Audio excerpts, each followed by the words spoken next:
Good? Action. Hey, we're back again. Chalk Talk. Round, I don't know what round are we on? 3, 4? Four. Round 4. Here we go. First off, before we get started today, just want to give a shout out. A lot of you people in the fitness world know that the Arnold in Ohio was this weekend. And we actually had a competitor. She goes by the name of Thick Nick. She competed in the weightlifting sector at Arnold this weekend, and she did really, really well. She just got back, so we wanted to give her a little shout out. And this week we're back with the same people. We got Rob to my left, we got Edward to my right, and we're going to talk about some sustainable training today. Who wants to start? To go along with the theme of what we've been talking about in the last 3 episodes. First episode was on mindset. The second episode was on finding your coach, or how, like, the criteria you use to find a powerlifting coach. And then the third episode was on sustainable training. So this episode is going to sort of wrap all 3 of those together in the sense of, as a powerlifting gym, as a brand, like as a coach, as a lifter, you should have a philosophy on your training, and how that philosophy comes to be tends to be dictated by the information you follow and the experiences that you've had that have led you to that point in your training career. So we can simplify the philosophy that we follow here at Chalk It Up to, if you want to be the best lifter you can be, your training needs to be as sustainable as possible. And if we can sort of walk through the process of how we got to this point, that can reveal why we place such large emphasis on technique, on recovery, on program design, on environment, as the subsets of our philosophy on sustainable training. So to begin, like, when we're going through the training process, the main things that we're looking for, we could simplify it as, the main thing that we're looking for when we're training is, when we train and we rest and we eat and we come back to the training the next time, are we stronger than we were when we first started? And that is the simplest way we measure progress. And over time, as we get stronger and those results come by harder, or they're harder to come by, then we have to get a little more in depth in the training, and that dictates how much knowledge we need to acquire to eventually break those plateaus.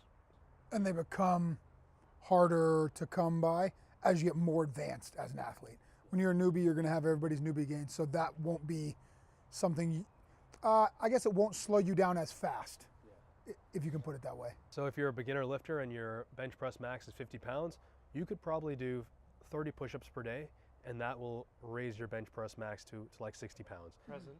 Yeah. But if you have a 300-pound bench press or a 400-pound bench press, and you want to get to like a 430-pound bench press, you're probably not going to get there by doing push-ups and dumbbell bench.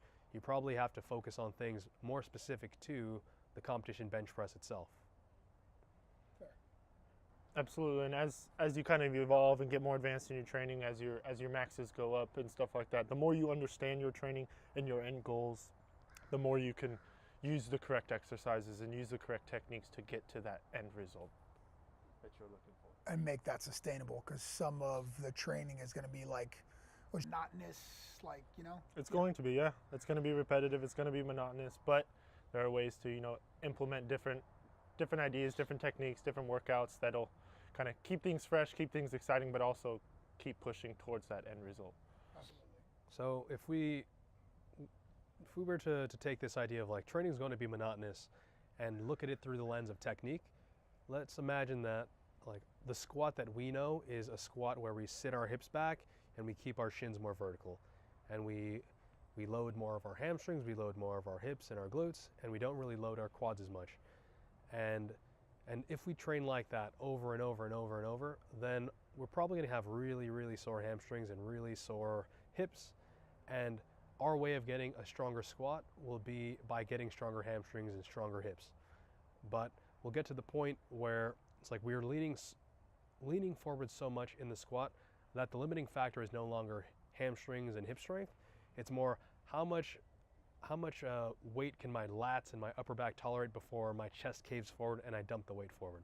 So so that the limiting factor in the squat is no longer like how strong are my legs. Instead, it's how strong is my upper back and how much can that resist me caving forward. How much weight can I good morning? Yeah. So for us, if we can have the most simple way of measuring squat progress as when we squat, are my knees coming forward? Do I feel the weight in my quads? Are my quads getting bigger over time as I squat more and I train the squat? Or like are my quads not growing at all? If we can get the quads to grow in the squat and we can directly relate when we squat, we drive our knees forward, we load the quads, then that makes progress extremely simple. So when we have this monotony of training, as long as when we're training the squat, our quads are sore, or soreness is not the only sort of indicator of growth, but if our quads are getting sore and not our hamstrings or our low back or our upper back, then that's probably a good sign and a sign that our squat training will be more sustainable. And it gives you something to always be building on instead of getting to that point where, okay, I can't good morning this anymore, and now, you know, I'm just not strong enough to squat it. Where it could be, we could just work on strengthening, strengthening the technique, but strengthening our quads and then working on the squat from there. And we could even go through this weird process of questioning what is technique, what is the technique that we want, because when we go online or we read a book on low bar squat versus high bar squat, there's so many different interpretations of what is the technique that we want to use when we train for powerlifting.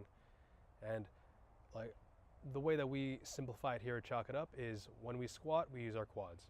When we deadlift, we use our hamstrings and our back. When we bench press, we use our chest, our shoulders, and our triceps. And if we could keep it that simple, then we have as little interference between our squat and our deadlift and our bench press. Because how many people have felt it where they benched and they drove their legs and their butt shot way up in the air and their back started to cramp up?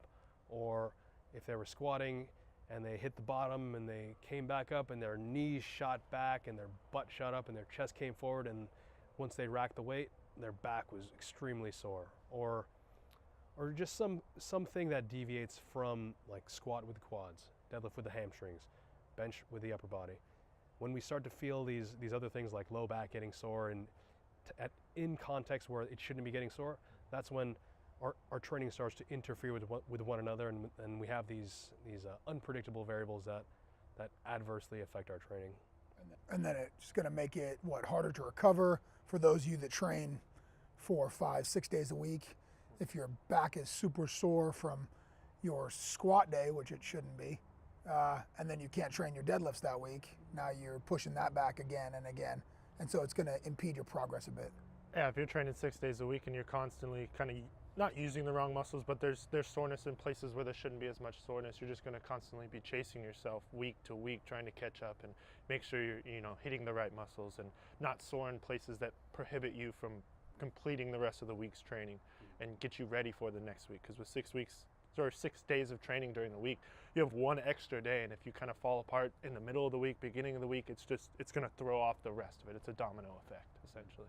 And it's very common for beginner lifters, once they get to the intermediate stage, they get this idea that, my technique's pretty good, I don't really need to think about it any more than that. I just need to find the most hardcore training program like a Smolov or the German volume training or a thing like that, and just freaking destroy myself with volume, and I'm going to grow like a weed.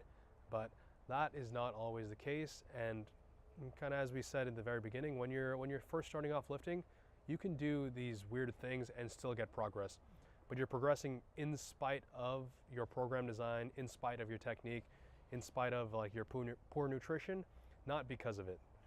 And like our philosophy on sustainable training has been sort of uncovered over time as the ultimate bullshit filter for training, where it's like, I'm not getting better because I know my technique is breaking down as I get to heavier weight, or I know that I'm not getting stronger in the lifts because I'm not training with an appropriate training volume, or I know I'm not getting better because I know my recovery is not up to par. I'm sleeping poorly, I'm eating poorly, I'm like not managing my time outside of training as well, or I'm not doing all my accessory work or blah, blah, blah, blah, blah. What else on sustainable training do we want to talk about? besides technique, we're talking damn bell. So Church is out. I just want to touch on one piece too. We've used the word monotonous in training, and training will become monotonous at times. But it doesn't mean it has to be boring. But also, training being monotonous means that you're kind of doing things correctly. You're taking your time, which is essentially sustainable training. And when you're not when you come in and like, I'm having a bad day, I'm just gonna max out in the middle of my program. One, you're gonna throw off your training cycle and kind of throw off the soreness of your body and everything else. Yeah, YOLO. Plenty of people do that. Done that personally myself many a times.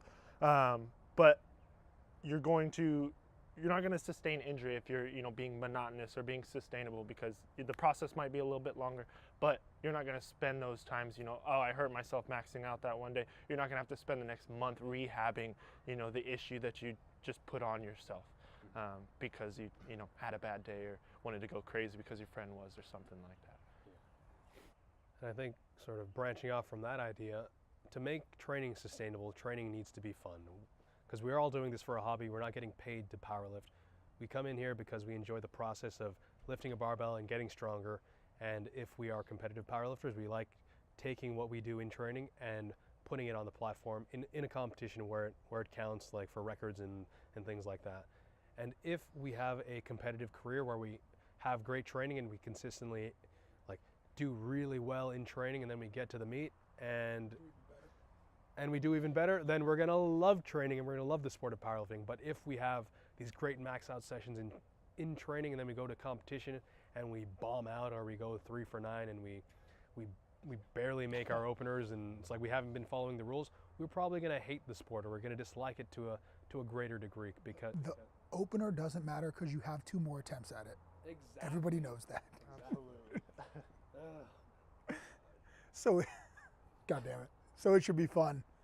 But what he's saying is training smart, and then, if you're a competitive powerlifter, training smart and then showing it on the platform and putting up good numbers and having a great meet is also very, very fun. So that's kind of what he's saying. And that is the indicator for what is sustainable training. Not only can we have good performance on the platform, but can we sustain that good performance for multiple competitions and multiple years? Because anyone could get lucky once, anyone could have just a really great meet and have the stars align, but if you can sustain that over time, not just like through your own lifting, but through other lifters, then that is an indication that like how you coach is not this cookie cutter style, that it can be applied to multiple different lifters of different body types, of different contexts, and different sports, yet they all follow, or at least in strength sports, and yet they all follow the same principles for strength training. And if we can, again, to circle back to the beginning, if we can take all this and simplify it to sustainable training is focusing on technique, is focusing on program design, is focusing on your recovery, is focusing on having fun, setting the right goals, knowing how to set the right goals so that you have realistic goals, you hit them, and then you exceed them, and then you just go through this process over and over. That's going to be a fun, fulfilling training career, so that you come into training and you're like, I'm really looking forward to my next competition, and here are all the variables that I can work on in my training, and I have these tangible things to work on, instead of I want to look at this motivational meme of this lion or a cheetah or something, or a shark, and use that as like, oh, that's what's going to get me through my training. And to parallel off of that, you need to also know, what works best for you, what recovery methods work best for you, what, eating habits and styles work best for you, because from one person to another, it's going to be completely different. You may train in a similar sport, or, train in the same gym at least, and your different aspects of your own life are going to play a big role on how, recovery and training style and all that happen. Program design, how many times a week you train. Absolutely. All those things need to be catered to the individual athlete. Just because your buddy, put on 20 pounds in a squat in 2 months because he did this doesn't mean you're going to get that exact same thing if you do the exact same thing he did. And if you have this really small sample size of lifters, you can probably get away with that for a couple months, if not a couple years. But if you have a wide variety of lifters, and you try to apply like Smolov Jr. to a person who's totally a beginner, but they have this large sport background, it might work. And maybe because your gym has selected for those kinds of people with a decent sport background, maybe you can fake having intelligent program design or good technique, right? But over time, like as injuries start to accumulate or you start to get lifters who aren't more gifted, then that is when your coaching style and your coaching philosophy is really put to the test. And what we're trying to do here at Chalk It Up is have as little bullshit in our training as possible. Boom. Trying to be real out way to here. end it right there. That was a good way to end it right there. Boom. Close it up. We're gonna close it up now. I'm freezing my tatas off out here. So this is Chalk Talk, episode 4. That's 8, but 4. 4 divided by 2. And you can catch all of us here at the gym all the time. On Instagram, I'm _Coxmas_. We got Rob, the Great White Rhino. Yes, sir. Edward at JR Alekdan. And you'll catch us again in a week or two. Gone.